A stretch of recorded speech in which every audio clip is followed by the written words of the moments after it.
Hi there, welcome to the weekend, at least it is for me. Time is 5:30 on Friday evening, so start of another weekend. But this weekend I'll be taking classes, so I will not be at Creative Life Spiritual Center because I'll be in a class tomorrow and Sunday from 8 a.m. until noon Central Time. And most of the people are spread out. We're actually in 4 different time zones. There's Amsterdam, which is one. There's UK, which is another one. There's Nova Scotia, which is another one. And then there's here in Texas, which is another one. So kind of an international student group. I'm not teaching this. I'm actually taking a class in something called identity healing. So if you're interested in that, let me know.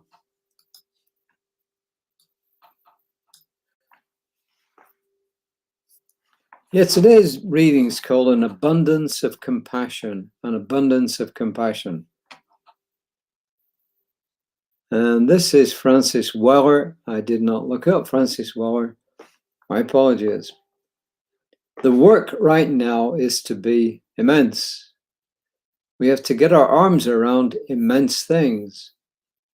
Violence and hatred and bigotry and racism. And also around love and compassion and devotion and a certain fidelity to protect what is alive. We have to become immense. This is not a time to become small. So whatever your political views are, whatever your religious views are, the secret here is compassion. I do believe that when the Dalai Lama was asked what his religion was, of course he's a Buddhist, we know that, was asked what his religion was, he replied, compassion. So there you are. And that quote was from Ernest Holmes,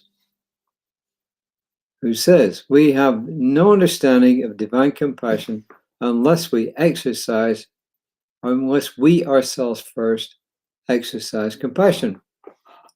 The very judgment by which we judge others becomes a self-judgment.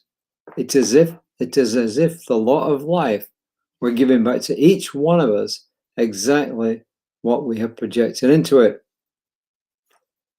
And of course, it is giving back to us what we project into it in the sense that it's done unto you as you believe, right? And I don't know if you remember talking about when we judge others, we're actually judging ourselves. You remember when you point your finger at somebody, there are 3 fingers pointing back at you. There's one pointing at them, there's one kind of pointing almost down, and then there are 3 that are pointing back at you. So when you do this, you're actually pointing more at yourself than you are at someone else, which kind of emphasizes what Ernest Holmes is saying, right?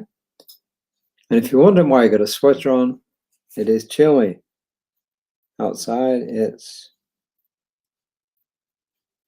65 degrees Fahrenheit, which is not very warm. It's not freezing, obviously, but it's not very warm by our standards here. And this is what Reverend Jim says, echoing the Dalai Lama. Compassion is the highest spiritual quality. Simply put, it represents the ultimate expression of unity or oneness. It transcends sympathy and even empathy, for it arises from a consciousness of oneness, of no separation. To express compassion for others, we must first feel compassion for ourselves, meaning that we must be radically honest with ourselves. Compassion begins at the depth of our being with our relationships to Spirit, the All, Universe, however you want to call it, and self. We take the realizations that arise from developing compassion and express greater love and empowerment. To be truly compassionate is a high calling. It requires an abundance of enabling energies, in particular, love, truth, wisdom, and a strong sense of oneness. Compassion can look like a simple act of kindness or a challenging expression of tough love. Compassion never enables dysfunction or negativity. It always seeks to express love and wisdom. Abundance of compassion allows me to see you, so you and I are one with each other. An abundance of compassion allows me to see you, so you and I are one with each other. Compassion speaks from your highest truth. Once you've done the work to ensure you're coming from your deepest current wisdom and love, the qualifier. This will be difficult and maybe upsetting to whomsoever you are communicating with. Compassion is not compassion unless it comes from integrity and a strong, healthy concept.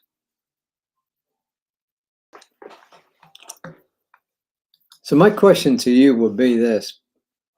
You know, when people give Toastmaster speeches, they will often end with a challenge. They'll make some statements, they'll give some examples, they'll use real life examples, usually stories to emphasize their point.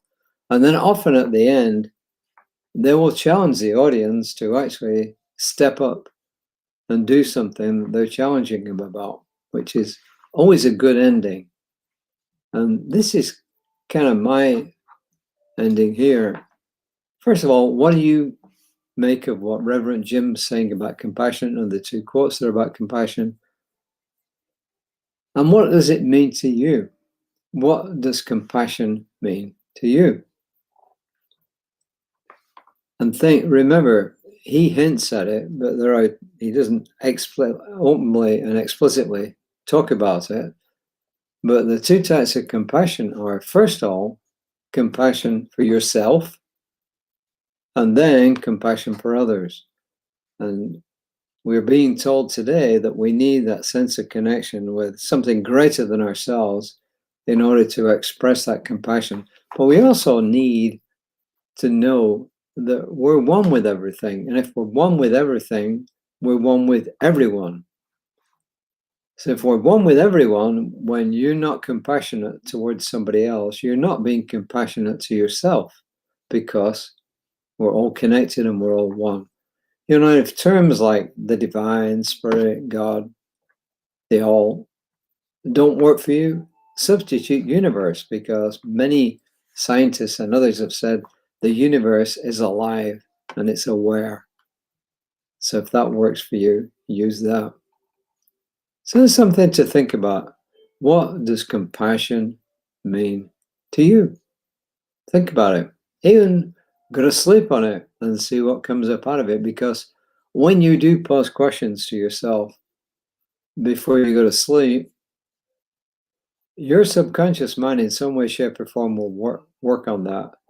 And you're going to come up with answers. And it may be the following morning, it may be a week, it may be a month, might even be longer.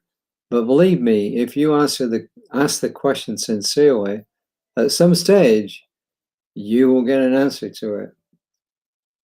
But remember, it's done unto you as you believe. I'll be back tomorrow evening, hopefully around about 5. Yeah, 5. Hopefully 5 works tomorrow. Reverend Weiss will be back tomorrow morning, 9:30. Our Sunday service will be at 11, but I'll talk about that. I'll remind you about that tomorrow. And as I said, I won't be a part of it this week because I'll be in a class. I split the affirmation into 3. Compassion is the ultimate love. I work toward this high state of being. I work toward this high state of being on a daily basis. I seek to know that I'm one with all. I possess the wisdom and love to be truly compassionate to myself and others. If I were to pick one of those, I would pick, I possess the wisdom and love to be truly compassionate to myself and others, because that joins the whole thing together. So until tomorrow, until next time, namaste.